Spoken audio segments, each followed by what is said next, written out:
So unlike the other people that are basically visiting here, I actually grew up in Istanbul, but I live in San Francisco. So I'm not going to say I love Istanbul because I already loved Istanbul before I came here. So, but this is the first time I've attended Startup Istanbul, and I think it's pretty amazing. I've been seeing a lot of the people that I know that are important in the Turkish startup community, and a lot of the people that I met that are awesome and important in the Turkish community and startups, and met awesome founders that are building great things, not only from Turkey, but from Greece, Pakistan, Russia, all around the world. And I think we're really seeing, with events like this, Istanbul becoming more and more of a hub for the entrepreneurship community in the region. It's been really encouraging. There's a lot of startups here that are building great things for the local market, and also I've seen several startups that have built unique products that can actually become global products and brands and go beyond even through the region. So not to name names, but definitely with each visit back to Istanbul, especially Turkey, I see startups getting better and better, and this year has been very encouraging as well.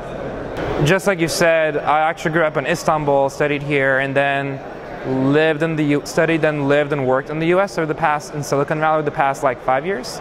And having done startups here and there, one, I definitely see that the tech ecosystem in Turkey getting way better, and I'm saying like 10 times better in like a 4 or 5 year time period.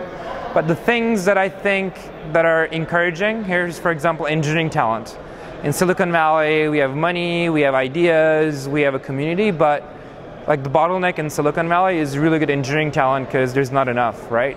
And in Turkey, what I see is there's, especially also in the region and surrounding countries, there's really smart engineering talent. And as a country, we're practical thinkers, right? The Turkish people are practical thinkers. Like we should be great entrepreneurs. So I think we don't have anything to lose to compete with Silicon Valley startups and build global companies. And I think that's something that's a unique advantage to Turkey that has like a potential that has not been realized yet. But on the other hand, the things that are still missing is, while we've made a lot of progress on the investment side, we have way more angels and seed investors on the early stage, but we're still missing more venture capital firms that can kind of fund successful companies into Series A, Series B. That's important. On the other hand, we need more acquisitions by larger corporations, right? One of the ways that makes a tech ecosystem work is you start a company and Google buys you, right? And then you become an angel investor, you invest in other companies, and you're a smart investor and all that stuff. That needs to happen more with larger corporations in Turkey. So big cos need to do research and development by buying startups so that investors can get their money back, great entrepreneurs can become investors, and like the cycle goes on. And I imagine that this is going to be happening in the next 5 to 10 years in the Turkish and surrounding ecosystems. Yeah, so I kind of am a hybrid of an investor and entrepreneur at this point. I started 2 reasonably successful technology companies in San Francisco, raised over like $9 million or so from a lot of the leading investors, and now I am an entrepreneur in residence at 500 Startups, which is one of the more prominent accelerators and investors in the world. And I spend a lot of my time investing in companies that would go through our San Francisco Accelerator program, and I mentor the companies that go through that program. But we're in early stages of coming out with a few models where we can actually use resources in Silicon Valley and kind of ideas and engineering talent that we have in local communities like Turkey to create value, but it's probably too early to talk about it. What do I have to advise for entrepreneurs in the region?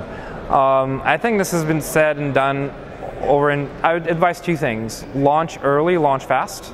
Because I think one of the things that I see in a lot of entrepreneurs in this region is entrepreneurs are scared to go to market, right? So like we've been in R&D and building the best Chinese product in the next year. So you shouldn't do that. You should launch as soon as possible, and customers are going to be the ones that determine your product. So why shouldn't you get that feedback as early as possible? That's one thing. The second thing that I see, which is I think a shame, is there's really great entrepreneurs that are not only building products for the local market, they're building products that could actually be a unique and global product in the US or the global market. and they don't feel like they can actually just go to the US and build their companies out there. They feel like they need to prove themselves in Turkey, or they would go to the Middle East or Russia or someplace else to prove themselves. And I think the best way to build a global company is to just, there's a 12-hour flight to San Francisco. You should get a plane ticket, and you should go basically meet people that can help you out and like build a company there. It's not that difficult, and I feel like our entrepreneurs need to know that that is possible. And it's not, if you have something unique and something that works, you should just basically be a global company. It's not that difficult.